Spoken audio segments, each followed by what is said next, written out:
السلام عليكم ورحمة الله وبركاته. أنا حبيت بس أجيب سرير أحمد وأمس عليكم. كان أحمد نايم هنا يا جماعة في الحتة الجميلة دي، كان بيمثل صح لا. توضيح بس صغير جدا للأخ الشقيق أحمد، كان نايم على سرير زي ده كده بالمخدة بتاعته ديت، فاحنا ممكن برضه ننام زيه كده بس نشرب بقى قهوة كده اهو، ونستنى على السرير التاني ده اختنا لما تطلع من البتاع ولا ايه. بس دي مستشفى خاصة مش حكومة، ها واخد بالك ولا؟ انا ممكن نتفرج على التلفزيون اللي هناك ده كده مثلا و...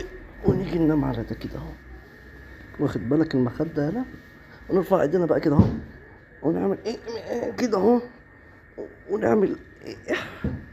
بس انا جايب لك بقى ايه، كوباية قهوة نشربها مع بعض، تمام؟